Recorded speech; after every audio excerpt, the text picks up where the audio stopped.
At the onset, let me congratulate the Assocham family for over a century of excellence.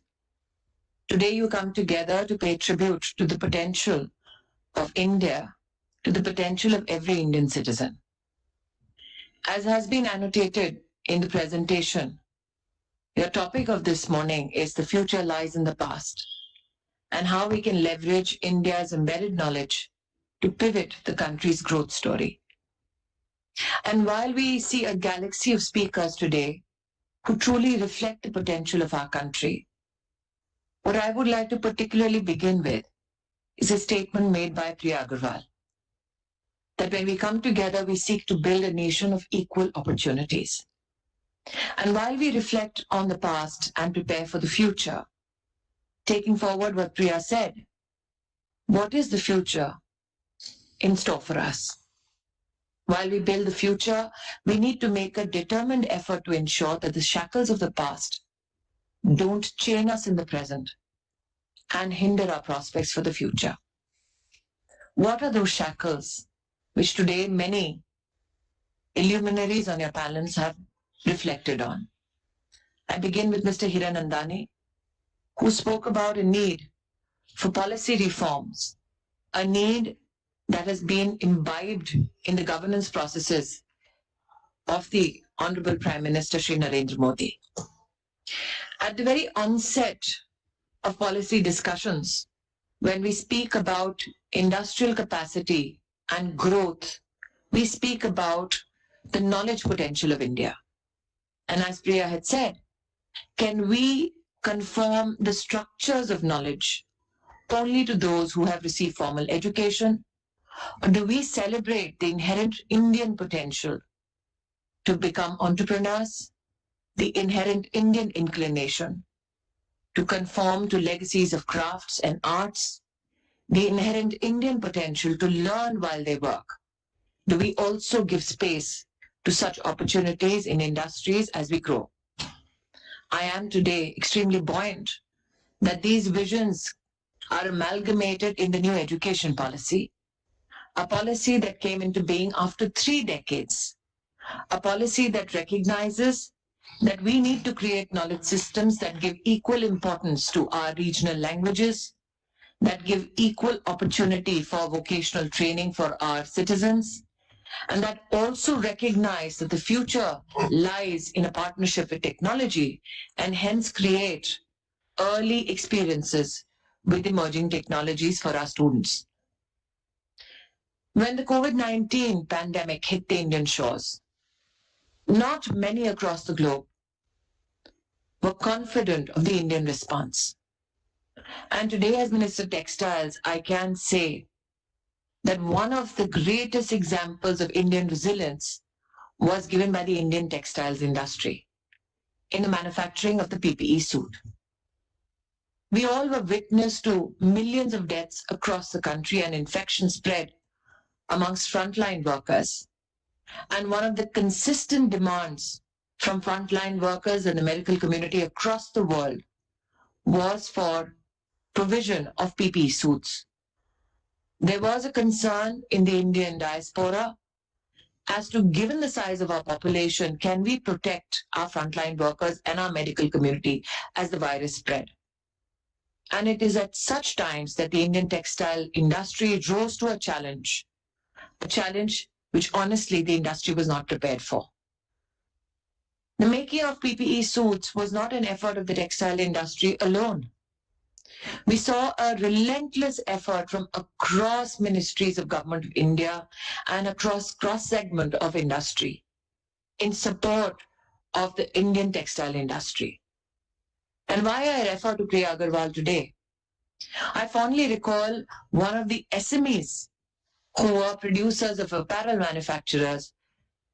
They wanted to contribute to the PPE story by reorienting their manufacturing processes and not make garments but PPE suits for medical community. What they lacked was the finances for machinery, the sealing machine to be particular, which was needed so that they could contribute to a national cause. I distinctly remember calling up the gentleman who heads Vedanta and besieging Mr. Agarwal that though this is not your core industry, could you lend a hand in support to this small SME so that they can also produce the PPE suit? The fact that industry giants held hands with the SMEs is again the quintessential Indian story of bringing together partnerships, bringing together a pool of talented people, and a resilient then lot rising to challenges which are national in nature and have a global effect. As we celebrate the fact that India today has become the second largest manufacturer and exporter of PPEs, we celebrate the true Indian potential to partner with one another in times of crisis. While Mr. Hiranandani in his opening remarks spoke about the agricultural reforms, I must here underline that when reform takes place in one segment of our economy, its impact is determined across the value chain of the Indian economy. And I speak about the agricultural reforms in context to the comments made by Mr. Rajkumar on your panel today. When the agricultural reforms came into being, they were not a happenstance. It was a contribution of dialogues and deliberations that have been undertaken for 19 years. Such has been the expanse of the dialogue across-cutting, across industry, across agricultural sectors, across farmer organizations and specialists who want to leverage technology in the field of agriculture so that the potential benefit is accrued not only by farmers but also industry and citizens at large. That today when we look at agricultural reforms, I would like to here highlight the industry impact of the same.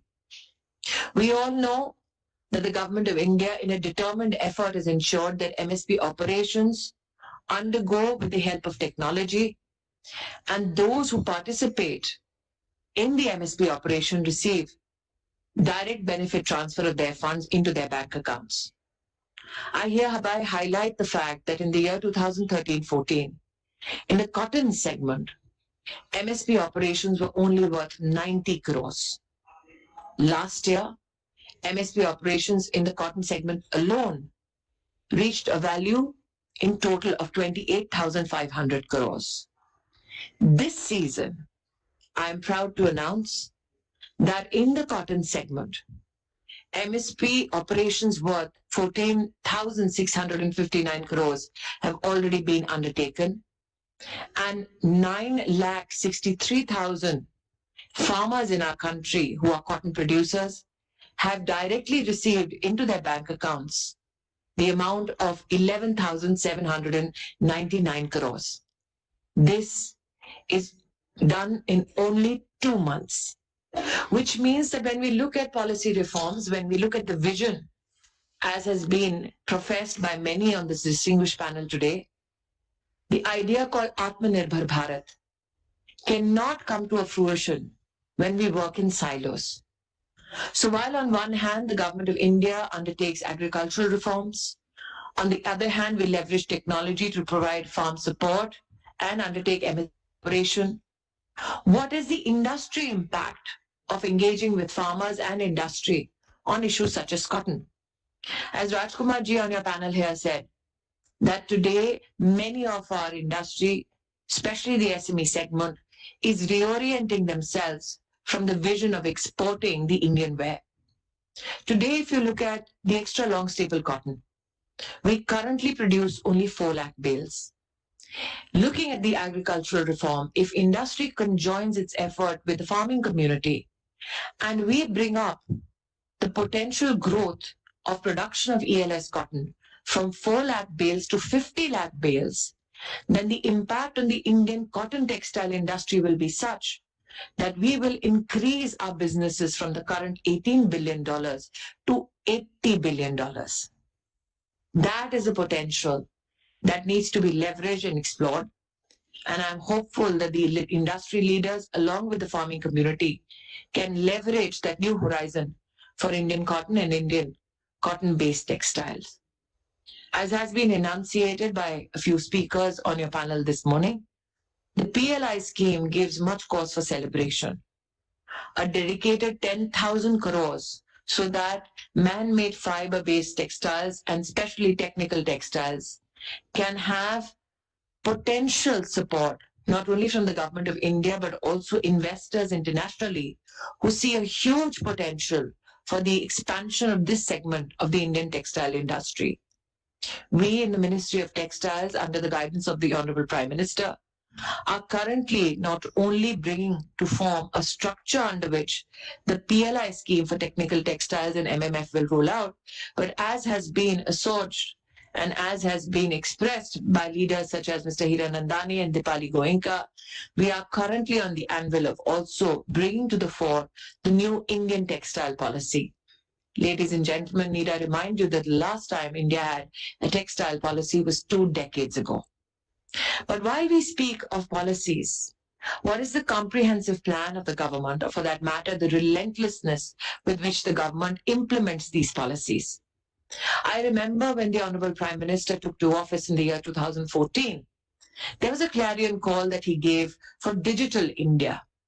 There were many who had a question with regards to what impact would digital India create as a policy clarion call by the Honorable Prime Minister.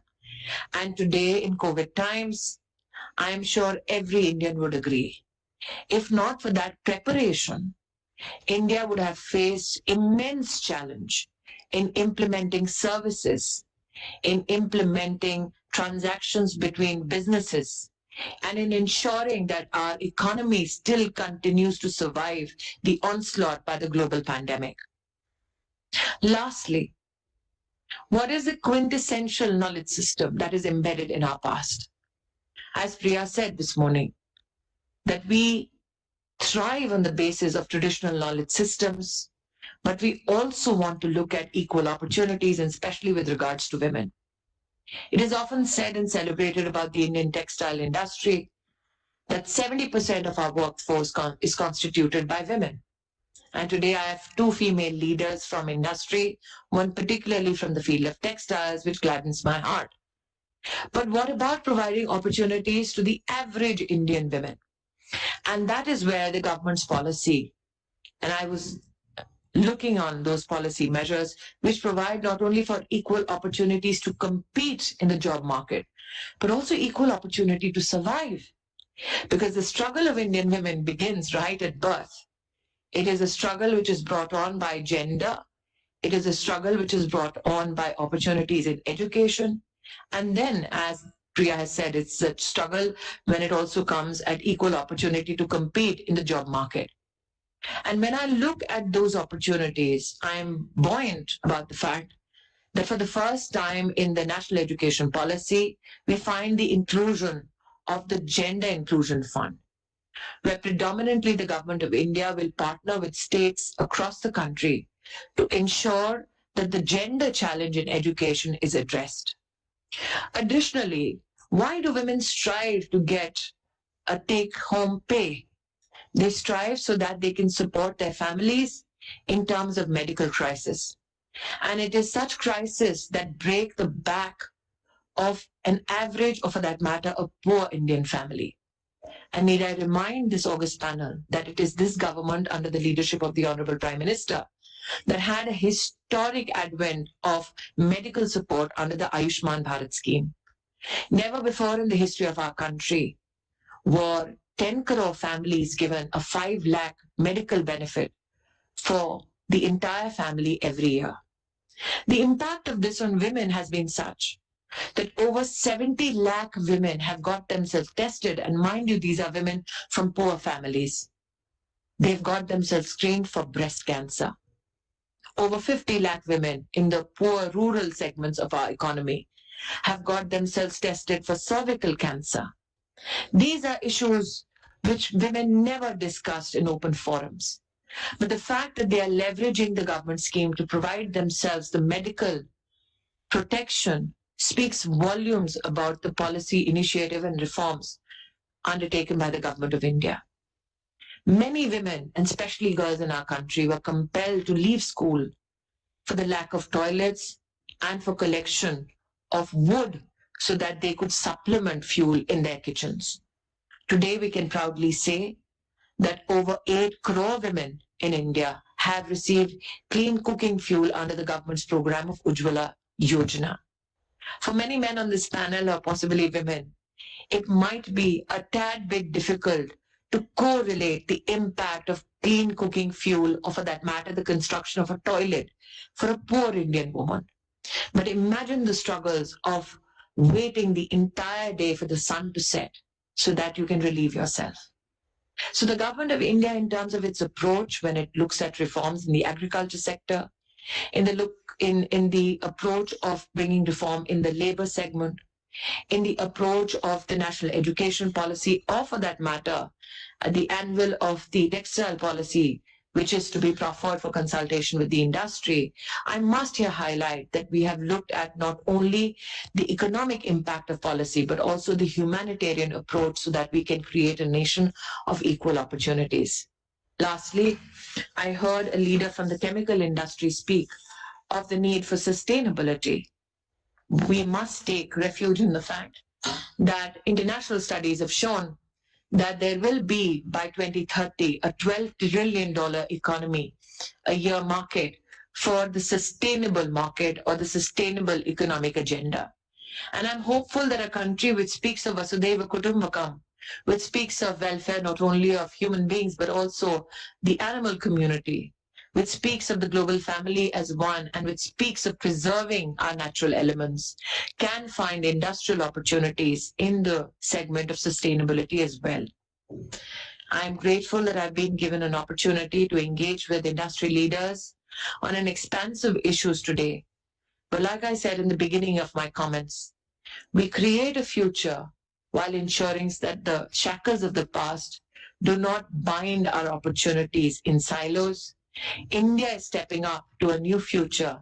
And my desire is, as Priya has said at the beginning of her remarks, that together we create a nation of equal opportunities under the leadership of the Honorable Prime Minister, and create partnerships that answer the national cause, not only in the times of crisis such as COVID-19, but also in the times to come, where without crisis too, we can leverage the Indian inherent potential to be entrepreneurs and leaders in our own right. Once again, Assocham family, my greatest congratulations to all of you.